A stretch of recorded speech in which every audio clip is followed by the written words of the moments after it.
Hello students, मैं मुकेश कुमार मील biology की online class में आपका स्वागत है।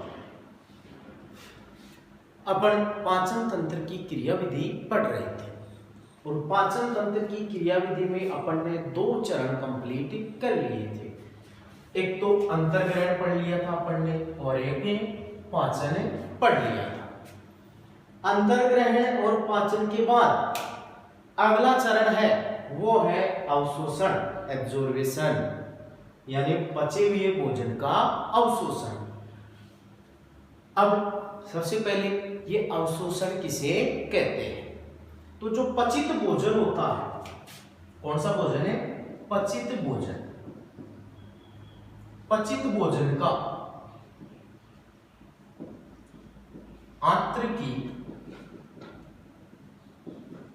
उपकला कोशिकाओं द्वारा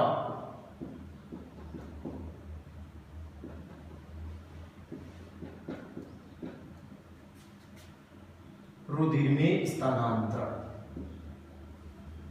रुधिर में स्थानांतरण। दोबारा से देखना, पचित भोजन का आंतरिकी उपकला कोशिकाओं के द्वारा रुधिर में स्थानांतरण क्या कहलाएगा? अवशोषण कहलाता है। अब देखो, मैंने आपको बताया था कि जो अवशोषण होता है, पचे हुए भोजन का अवशोषण कहाँ होता है? तो पचे हुए भोजन का अवशोषण छोटी आंत में होता है, यानी अधिकांश अवशोषण की प्रक्रिया छोटी आंत में संपन्न होती है।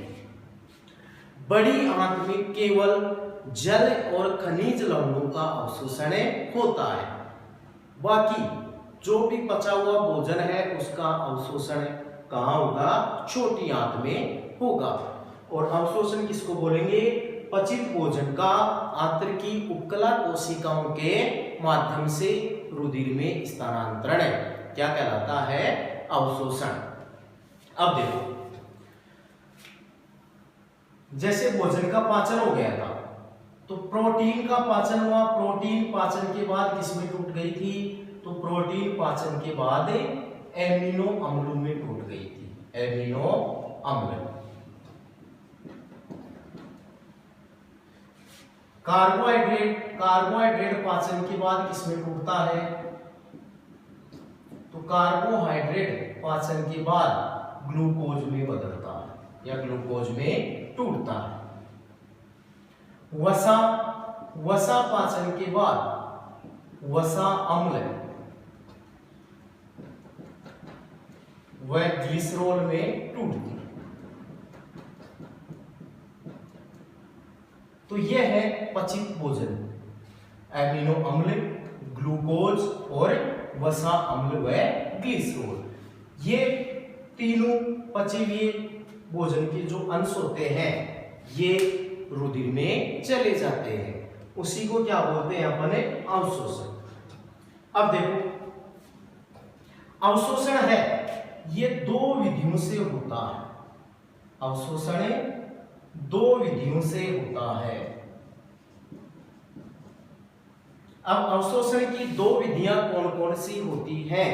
तो एक तो होती है सक्रिय अभिगमन, सक्रिय अभिगमन,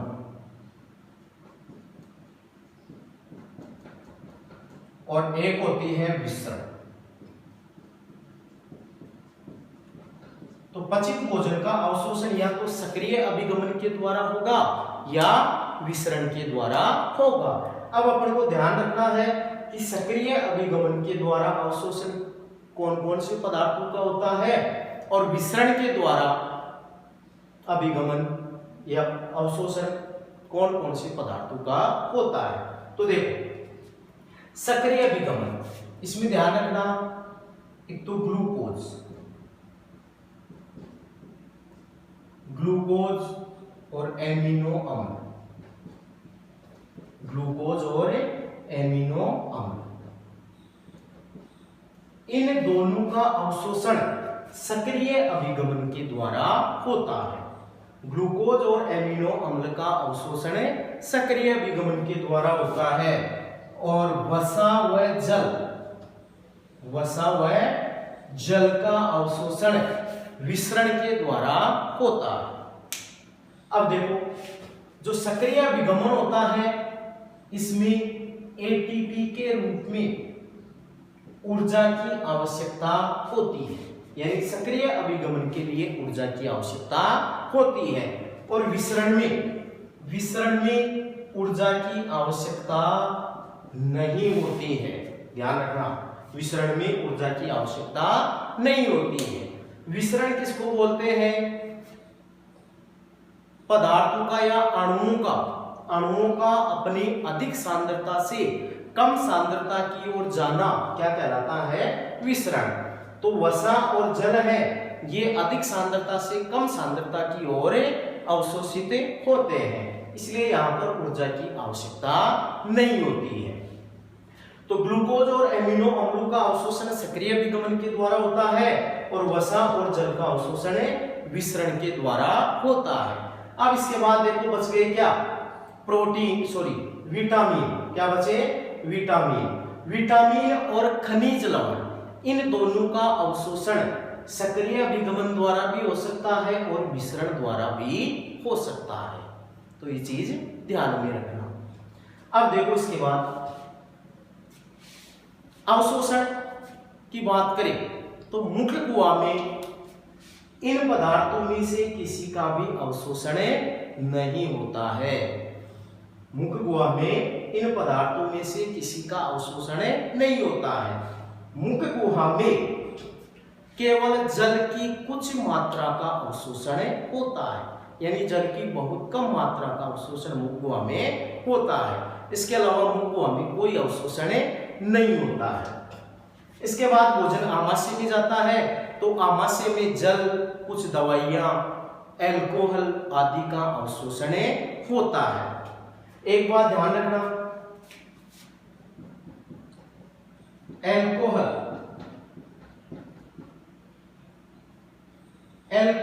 पूरी तरह से आमाशय में अवशोषित हो जाती है, यानी कोई भी व्यक्ति एल्कोहल पीता है तो एल्कोहल का पूरा अवशोषण कहाँ हो जाएगा? आमाशय में। इसीलिए जो लोग शराब पीते हैं उनमें शराब का नशा जल्दी हो जाता है। क्यों? क्योंकि एल्कोहल का अवशोषण आमाशय में हो जाता है। अब इसके बाद देखो, सबसे ज्यादा अवशोषण, सर्वाधिक अवशोषण कहाँ होगा? तो सर्वाधिक अवशोषण छोटी आंत में होता है। कहाँ होगा? छोटी आंत में। यानी भोजन के जो भी ये अंश है, जैसे एमिनो अम्ल है, ग्लूकोज है, वसा अम्ल है, ग्लिसरॉल है, इन सब का अवशोषण कहाँ हो जाता है? छोटी आंत में। इसके बाद जल और खनिज लवण बचते हैं जिनका अवशोषण बड़ी आंत में होता है। अब देखो, अपने यहां पर एक विशेष अलग से टॉपिक दे रखा है आरबीएससी बोर्ड में, वसा अवशोषण की क्रियाविधि। तो देखो, अब वसा अवशोषण की क्रियाविधि को अपन डिटेल से देखते हैं।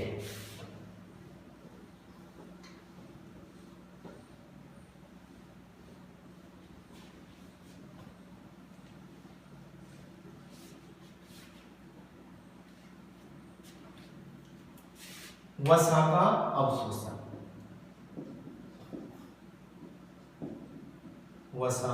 अवशोषण, तो अभी मैंने आपको बताया वसा का अवशोषण वसा अम्ल व मोनोग्लिसरॉइड के रूप में होता है। मोनोग्लिसरॉइड के रूप में होता है। वसा का अवशोषण वसा अम्ल व मोनोग्लिसरॉइड के रूप में होता है। वसा के जो अवशोषण होता है वो विसरण द्वारा होता है। वसा का अवशोषण विसरण विधि के द्वारा होता है। अब देखो, इस वसा के अवशोषण में पित्त लवणों की महत्वपूर्ण भूमिका होती है। वसा अवशोषण में पित्त लवणों की महत्वपूर्ण भूमिका होती है। पित्त लवणों के बिना वसा का अवशोषण नहीं हो सकता। तो ध्यान रखना, वसा अवशोषण में महत्वपूर्ण भूमिका किसकी होती है? पित्त लवणों की। अब देखो, सबसे पहले क्या होता है, ये वसा अम्ल, वसा अम्ल और मोनोग्लिसराइड, मोनोग्लिसराइड ये क्या करते हैं? पित्त लवणों के साथ मिल जाते हैं, पित्त लवणों के साथ मिल जाते हैं और पित्त लवणों के साथ मिलकर के एक जटिल संरचना का निर्माण करते हैं जिसे मिसेल कहते हैं।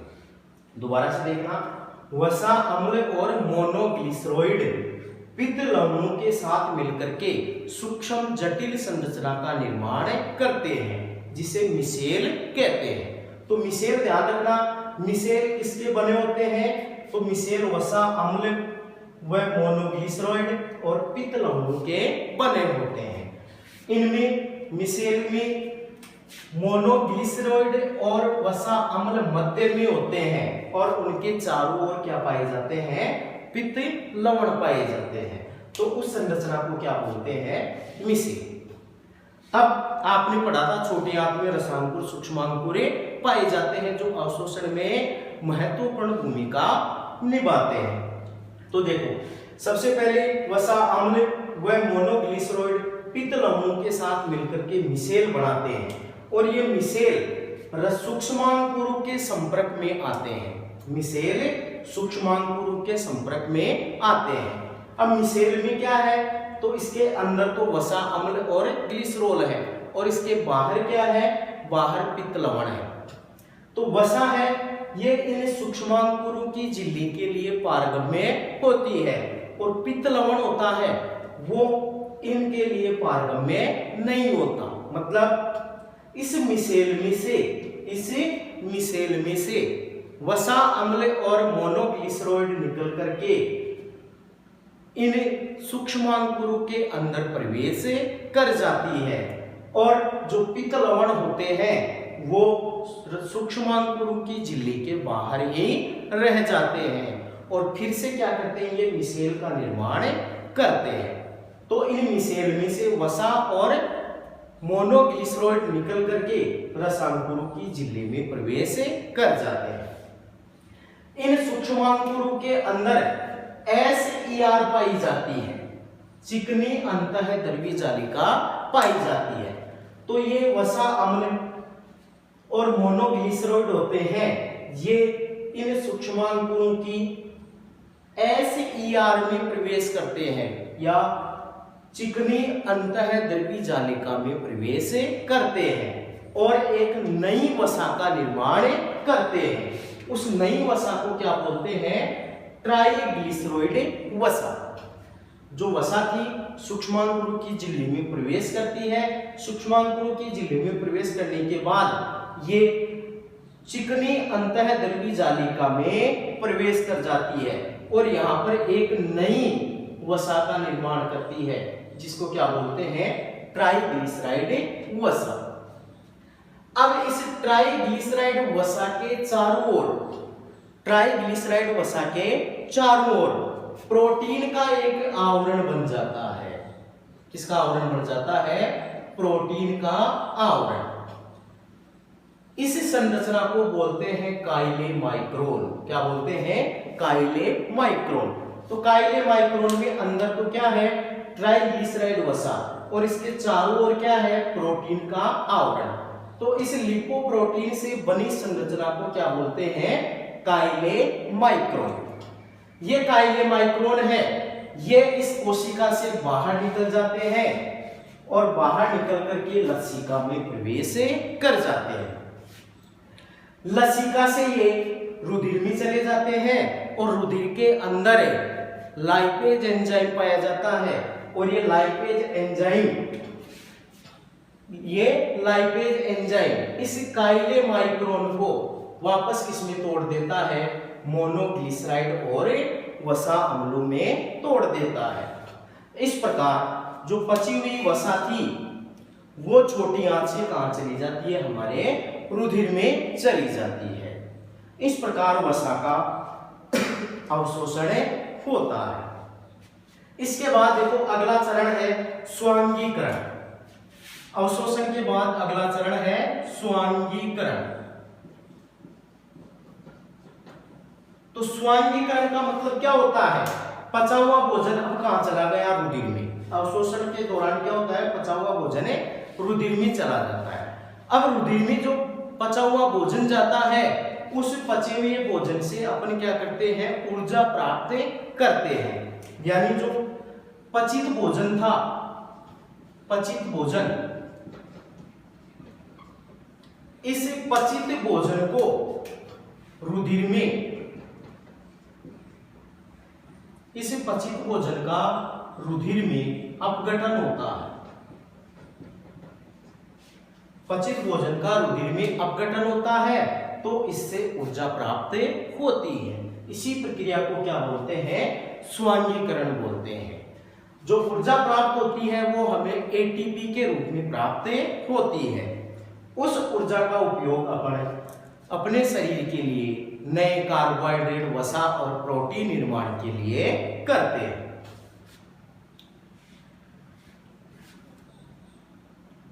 अब इसके बाद देखो अगला चरण है बहिक्षेपण। यानी भोजन पचा लिया, पचाने के बाद भोजन कहां चला गया, रुधिर में। रुधिर में जाने के बाद भोजन को तोड़ दिया जाता है और उससे ऊर्जा प्राप्त कर ली जाती है। अब अंतिम चरण है एक चीज और, जो अतिरिक्त ऊर्जा होती है या अतिरिक्त भोजन होता है, उस अतिरिक्त भोजन का यकृत क्या करता है, ग्लाइकोजन के रूप में संग्रह करता है। इसके बाद अंतिम चरण है वो है बहिक्षेपण। बहिक्षेपण का मतलब पाचन के बाद जो अपशिष्ट पदार्थ बचते हैं, पाचन के बाद जो अपशिष्ट पदार्थ, जिसमें अपचा हुआ भोजन होता है, मरे हुए जीवाणु होते हैं, श्लेष्मा होती है, ये सब मिलकर के मल का निर्माण करते हैं। इस मल को मलाशय में भेजा जाता है और वहां से गुदा के द्वारा शरीर से बाहर निकाल दिया जाता है। तो अपचित भोजन या अपशिष्ट पदार्थों को शरीर से बाहर निकालने की प्रक्रिया को क्या बोलते हैं, बहिक्षेपण। और इस प्रकार ये अपना टॉपिक कंप्लीट हो गया है। Thank you.